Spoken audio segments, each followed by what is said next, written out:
بسم اللہ الرحمن الرحیم۔ پرخلوص دعا اور نیک تمناؤں کے ساتھ آپ تمامی دوستوں کو آج کی نشست میں دل کی گہرائیوں سے خوش آمدید اور محبتوں برا سلام۔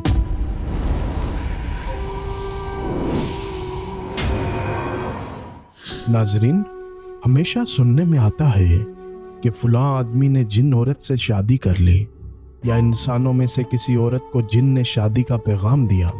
حضرت امام سیوطی رحمۃ اللہ علیہ نے سلف سے بہت سے ایسے واقعات نقل کیے ہیں جن سے معلوم ہوتا ہے کہ انسانوں اور جنوں میں شادی بیاہ ہو سکتا ہے۔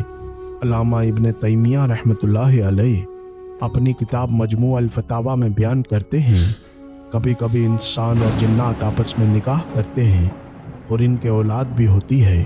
یہ چیز بہت مشہور اور عام ہے۔ سورہ بنی اسرائیل میں اللہ تعالیٰ کے اس فرمان سے بھی اس کی تائید ہوتی ہے، جس کا ترجمہ ہے ان کے مال اور اولاد میں شریک ہو۔ نبی پاک صلی اللہ علیہ وسلم نے فرمایا، آدمی جب اپنی بیوی سے ہم بستری کرتا ہے اور بسم اللہ نہیں پڑھتا تو شیطان اس کی بیوی سے مجامعت کرتا ہے۔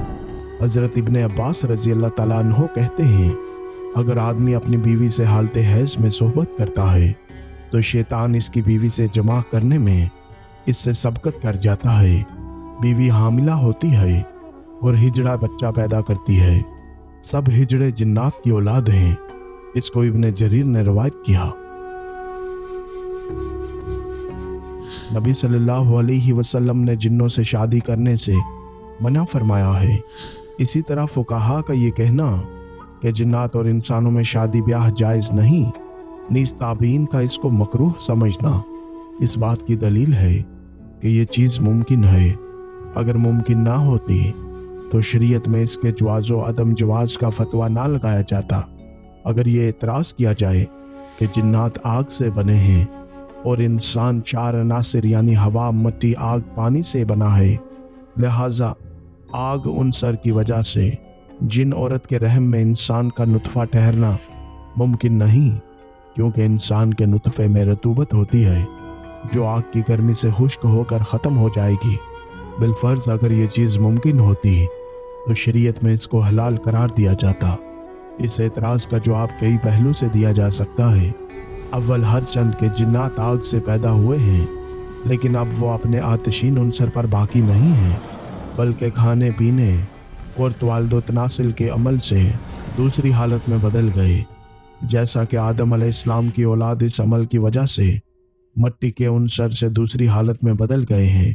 البتہ یہ ضرور ہے کہ جنات کا باپ خالص آگ سے پیدا ہوا تھا، جیسا کہ انسانوں کے بابا آدم خالص مٹی سے بنے تھے، لیکن باپ کے علاوہ جنات کا کوئی فرد آگ سے نہیں بنا، جس طرح کہ آدم کی اولاد میں کوئی بھی مٹی سے نہیں پیدا ہوا ہے۔ نبی صلی اللہ علیہ وسلم نے بتایا کہ آپ کو نماز میں شیطان نظر آیا تو آپ صلی اللہ علیہ وسلم نے اس کا گلا گھونٹا، جس کی وجہ سے آپ کو اپنے ہاتھ میں اس کی زبان کی برودت محسوس ہوئی۔ دوسری روایت میں ہے کہ میں اس کا گلا گھونٹتا رہا یہاں تک کہ اس کا لعاب ٹھنڈا ہو چلا اور اس کی زبان ٹھنڈی ہو گئی۔ شیطان کے لعاب ہونا اس بات کی دلیل ہے کہ وہ آتشی عنصر سے منتقل ہو چکا ہے۔ اگر وہ اپنی حالت پر برقرار رہتا تو اس میں ٹھنڈک کیسے ہوتی؟ نیز آسیب زدہ شخص کے جسم میں جن داخل ہوتا ہے، اسی طرح حدیث کی روح سے شیطان آدم علیہ السلام کی اولاد کے رگ و ریشے میں سرایت کیے ہوئے ہے۔ لہٰذا اگر وہ اپنی حالت پر برقرار رہتا تو آسیب زدہ شخص کو اور جس کے رگ و ریشے میں وہ سرایت کیے ہوئے ہے جلا کر خاک کر دیتا۔ حضرت مالک بن انس رضی اللہ تعالیٰ عنہ سے پوچھا گیا کہ ایک جن ہمارے ہاں کی ایک لڑکی کو شادی کا پیغام دے رہا ہے، اس کی خواہش ہے کہ وہ حلال طریقے سے کرے۔ حضرت مالک بن انس رضی اللہ تعالیٰ عنہ نے فرمایا، شریعت کے نقطۂ نظر سے میں اس میں کوئی حرج نہیں سمجھتا، مگر مجھے پسند نہیں کہ اگر کوئی عورت حاملہ ہو اور اس سے پوچھا جائے کہ تمہارا شوہر کون ہے اور وہ یہ جواب دے کہ ایک جن، پھر اس سے اسلام میں فساد برپا ہو۔ ناظرین، اگر ہم یہ تسلیم کر لیں کہ حمل ٹھہرنا ممکن نہیں تو اس سے یہ لازم نہیں آتا کہ حقیقت میں صحبت کرنا بھی ناممکن ہے، اور حمل نہ ٹھہرنے سے یہ بھی لازم نہیں آتا کہ कि शरई तौर पर निकाह भी नामुमकिन है, इसलिए कि छोटी बच्ची नीज़ आमीसा जो ज़्यादा उम्र की हो चुकी हो और बच्चे पैदा करने की सलाहियत ना रखती हो, और बांझ औरत को हमल ठहरना तसव्वुर के ख़िलाफ़ है। बांझ मर्द के लिए भी हमल ठहराना गैर मुमकिन है। इसके बावजूद इन लोगों के लिए निकाह करना जायज़ है, क्योंकि अगरचे निकाह की मसलहत अफजाइश नस्ल और दूसरी कौमों के मुकाबले में अपनी कसरत पर फ़ख्र व मुबाहात है, ताहम कभी इस पर अमल नहीं भी होता है।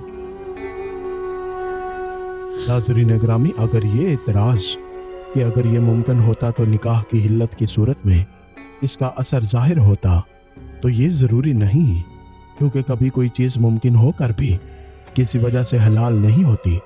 मसलन मजूसी और बुत परस्त औरतों को हमल ठहर सकता है, लेकिन इनसे निकाह जायज़ नहीं। यही मसला इन औरतों का है जो कुराबत या रज़ात की वजह से हराम है।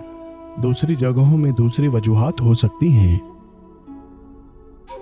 जिन लोगों ने इंसान और जिन्नात में निकाह को नाजायज़ कहा है, इसका सबब या तो जिनसियत में इख्तलाफ है, या ये कि इससे मकसद हासिल नहीं होता है, जैसा कि हम आइंदा बयान करेंगे, या ये कि इस निकाह की शरीयत ने इजाज़त नहीं दी है। जहाँ तक इख्तलाफ जिन्स की बात है, तो ये ज़ाहिर है कताई नज़र इसके कि जमाह करना और हमल ठहरना दोनों मुमकिन है। रहा मसला निकाह से मकसद ना हासिल होने का, तो हम कहेंगे कि अल्लाह का हम पर ये एहसान है कि इसने हमारे लिए हम ही में से जोड़े पैदा किए, ताकि हमें इनसे सुकून हासिल हो और हमें आपस में मोहब्बत और उल्फत अता की।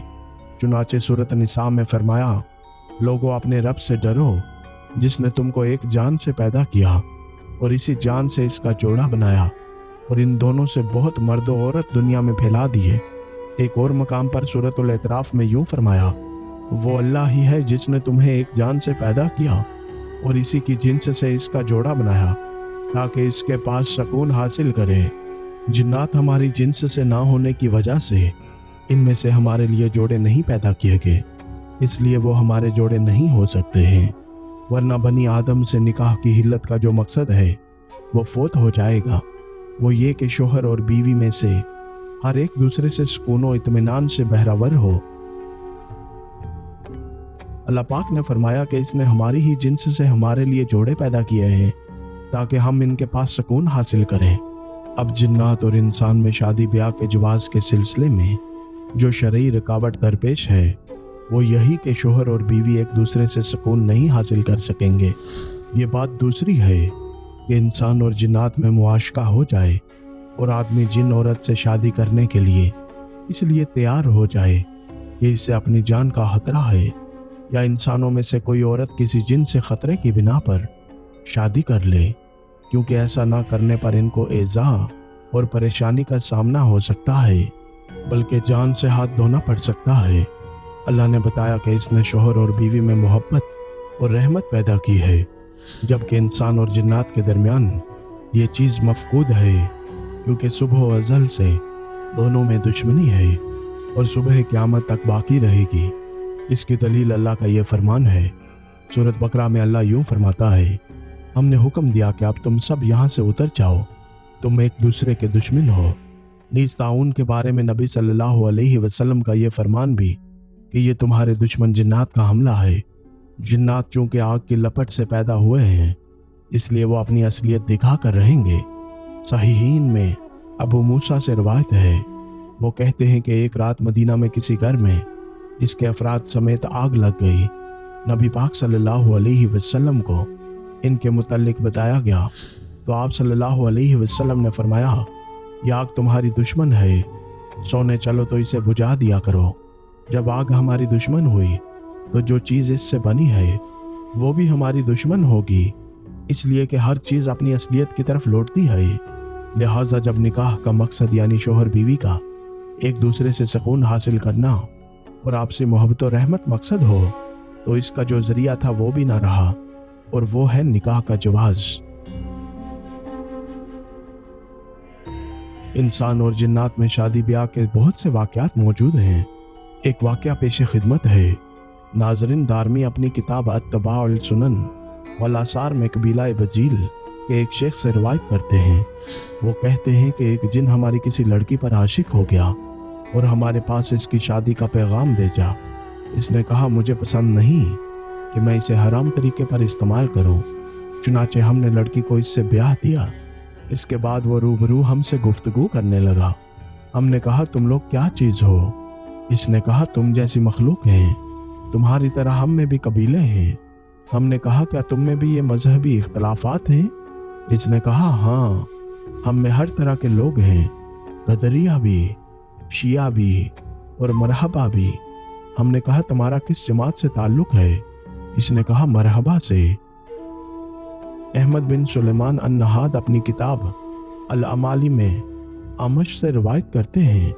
इन्होंने कहा कि एक जिन ने हमारी किसी लड़की से शादी का पैगाम दिया। मैंने इससे कहा तुम्हारी पसंदीदा ग़िज़ा क्या है? इसने कहा चावल। मैंने इसको चावल दिए। मैं देख रहा था कि लुकमा ऊपर उठता है मगर कोई नज़र नहीं आता। मैंने कहा क्या तुम लोगों में भी हमारी तरह जमाते हैं? इसने कहा हाँ। नाज़रीन, अबू यूसुफ अल-सरूजी से मरवी है कि मदीना में एक औरत एक आदमी के पास आई और इससे कहा हम लोगों ने तुम्हारे करीब पड़ाव डाला है, तुम मुझसे शादी कर लो। रावी कहते हैं कि आदमी ने इससे शादी कर ली। फिर वो इसके पास आई और कहने लगी अब हम जा रहे हैं, तुम मुझे तलाक दे दो। वो रोज़ाना रात को इसके पास औरत के रूप में आती थी। रावी कहते हैं कि वह आदमी मदीना के किसी रास्ते से गुजर रहा था। अचानक इसने देखा कि ये औरत वो गल्ला उठाकर खा रही है जो गल्ला वालों की बोरियों में से गिर गया था। आदमी ने इससे कहा क्या ये तुम्हें पसंद है? औरत ने अपना हाथ अपने सर पर रखा और आदमी की तरफ आंख उठाकर कहा तुमने मुझे किस आंख से देखा है? इसने कहा इस आंख से। लिहाजा औरत ने अपनी उंगली का इशारा किया और आदमी की आंख बह पड़ी। काजी जलालुद्दीन अहमद फरमाते हैं कि मशरक से अपने घर वालों को लाने के लिए मेरे वालिद ने सफ़र किया।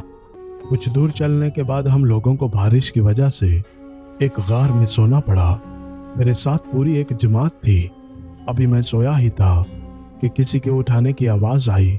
मैं बेदार हुआ तो वहाँ एक औरत थी जिसके एक आंख थी और वो लंबाई में फटी हुई थी।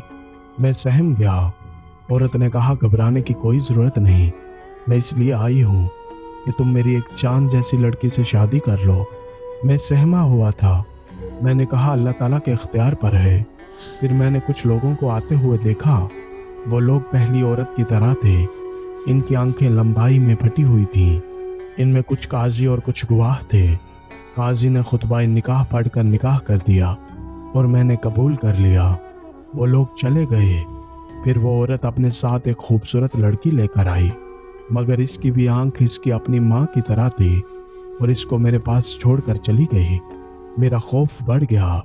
मैंने अपने साथियों को बेदार करने के लिए पत्थर फेंकने शुरू कर दिए, लेकिन कोई भी उठने का नाम ना लेता था। आखिरकार मैं अल्लाह से दुआओ गिरियाओ जारी करने लगा। फिर कूच करने का वक्त हुआ और हम रवाना हो गए, लेकिन वो लड़की बराबर मेरे साथ लगी रही। इसी तरह 3 दिन गुजर गए।